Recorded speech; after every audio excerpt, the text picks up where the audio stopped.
नमस्कार। इस बेहद खास और गहरे विश्लेषण में आप सभी का स्वागत है। आज हम जिस विषय पर बात करने वाले हैं वो सच में रोंगटे खड़े कर देने वाला है। आज हम गोता लगाएंगे वर्तमान युग यानी कलयुग के अंत और एक नए युग की शुरुआत की भविष्यवाणियों में। लेकिन यहाँ सबसे बड़ा ट्विस्ट क्या है? ये भविष्यवाणियां किसी पुरानी किताब से नहीं ली गई हैं। ये उन सपनों पर आधारित हैं जो आज के सामान्य लोग देख रहे हैं, खास तौर पर कल्कि का पार्थ नामक यूट्यूब चैनल के फॉलोअर्स। तो चलिए बिना देर किए इन रहस्यमयी सपनों की दुनिया में चलते हैं और समझते हैं कि आखिर ये इशारे किस तरफ कर रहे हैं। जरा सोचिए, क्या हो अगर दुनिया के खत्म होने या युग बदलने की जो बातें हम सुनते आए हैं वो सिर्फ प्राचीन ग्रंथों तक सीमित ना हो? क्या हो अगर ईश्वर आज इसी वक्त आम लोगों के सपनों के जरिए सीधे उनसे जुड़ रहा हो?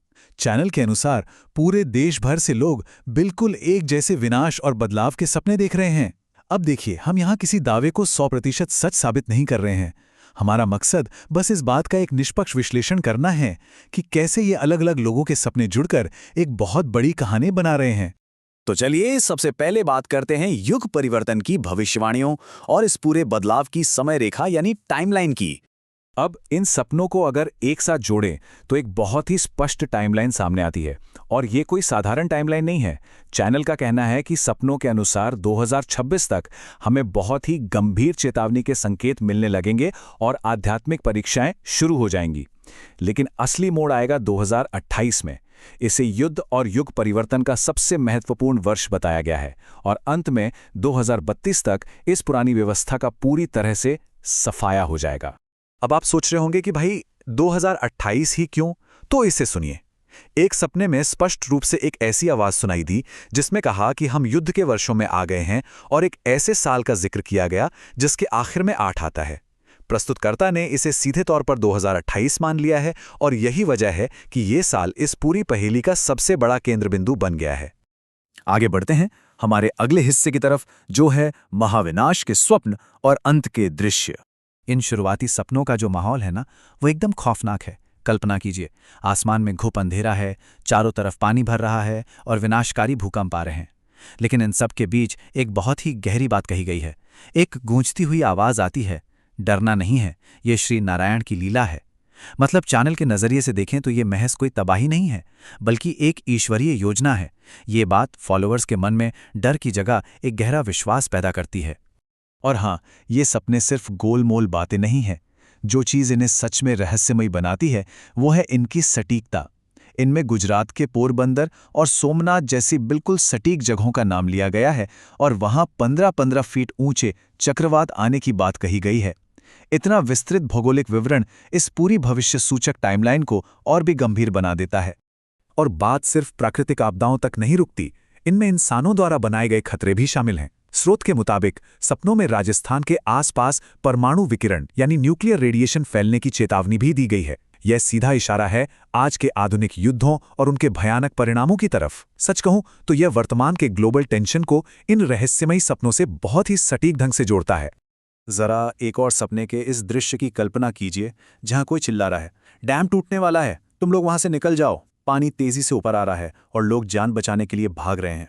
ऐसी अफरा तफरी और तबाही का माहौल एकदम साफ कर देता है कि इस महाविनाश से बचने के लिए अब किसी रक्षक की सख्त जरूरत है। और यहीं से कहानी मुड़ती है हमारे तीसरे खंड की ओर, कल्कि और दिव्य दर्शन, आधुनिक समय में रक्षक। अब ये हिस्सा सच में मेरा पसंदीदा है। आमतौर पर कल्कि अवतार सुनते ही हमारे दिमाग में क्या आता है? घोड़े पर सवार, हाथ में तलवार लिए एक प्राचीन योद्धा। सही कहा ना? लेकिन इन सपनों में ईश्वर ने कहा है, मैं इस जमाने में आया हूं तो जमाने के हिसाब से रहूंगा। और इसलिए सपनों में वो 20 से 22 साल के एक आम युवा की तरह दिखते हैं जिसने साधारण पैंट शर्ट पहनी हुई है।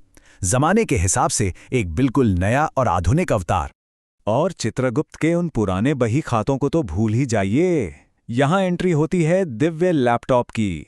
एक अनुयायी ने सपने में महसूस किया कि ईश्वर एक लैपटॉप लेकर बैठे हैं। ये किस बात का प्रतीक है? ये बताता है कि लोगों के कर्मों का हिसाब अब तुरंत, एकदम तेज गति से और बिना किसी गलती के हो रहा है। कर्म के सिद्धांत को आज की तकनीक से जोड़ने का ये कितना जबरदस्त तरीका है।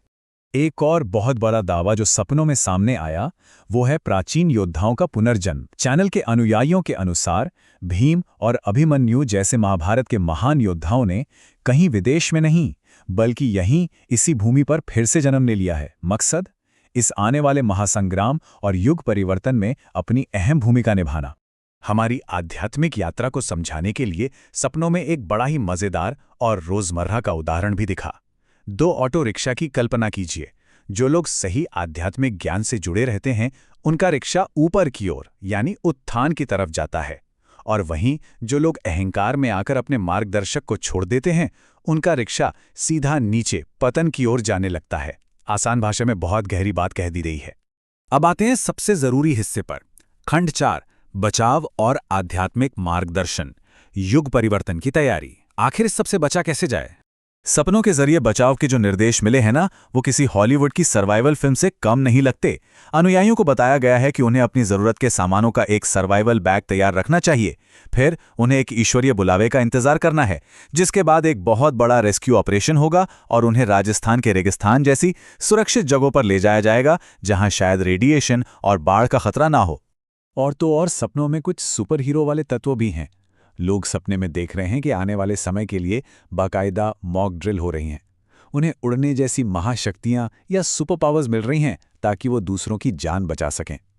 चैनल के मुताबिक ये जादुई शक्तियां उन चुने हुए लोगों को मिलेंगी जो भगवान के इस बड़े रेस्क्यू मिशन में उनकी मदद करेंगे। तो सवाल ये है कि इस नए युग में जाने के लिए क्वालिफाई कैसे करें? इसके लिए चैनल ने कुछ कड़े नियम बताए हैं। आपको ओम का जाप करना होगा, भगवद गीता का गहराई से अध्ययन करना होगा, और सबसे बड़ी बात, मांस, मदिरा और किसी भी तरह के अनैतिक कामों को पूरी तरह छोड़ना होगा। इन सारे नियमों के बीच एक शब्द बार बार उभर कर आता है, शून्य साधना। इसका मतलब है अपने मन को बिल्कुल शांत करना। चैनल का कहना है कि बाहर जो महाविनाश होगा, उसे सहने के लिए सिर्फ किताबी ज्ञान काफी नहीं है। आपको भीतर से इतना मजबूत होना पड़ेगा कि कोई भी तनाव आपको तोड़ ना सके। यही शून्य साधना उस मुश्किल वक्त में आपका सबसे बड़ा हथियार बनेगी। अब ये सब सुनने में भले ही बहुत मुश्किल लगे, लेकिन इसे बहुत आसान बना दिया गया है। यहाँ सबसे खास है नंबर 5। प्रस्तुतकर्ता का कहना है कि आपको दिन भर कुछ नहीं करना, बस 5 मिनट ओम का जाप और 5 मिनट की शून्य साधना करनी है। बस ये छोटा सा अभ्यास भी आपको इस महान बदलाव के लिए तैयार करने के लिए काफी है। तो जैसे जैसे 2028 का साल करीब आ रहा है, एक बड़ा सवाल हमारे सामने खड़ा है। एक तरफ तबाही और रेस्क्यू के इतने सजीव दृश्य हैं, और दूसरी तरफ दिव्य लैपटॉप और शून्य साधना जैसे गहरे आध्यात्मिक संदेश। क्या हमें इन सपनों को दुनिया के सचमुच खत्म होने के ब्लूप्रिंट के रूप में देखना चाहिए, या फिर ये हमारे भीतर की बुराइयों को खत्म कर एक नई चेतना जगाने का कोई गहरा इशारा है? आप इस बारे में क्या सोचते हैं? जो भी हो, सपनों और भविष्यवाणियों की ये चर्चा इंसान के मन और भविष्य को लेकर हमारी उत्सुकता का एक अद्भुत संगम है। इस दिलचस्प सफर में हमारे साथ जुड़ने के लिए आप सभी का बहुत बहुत धन्यवाद।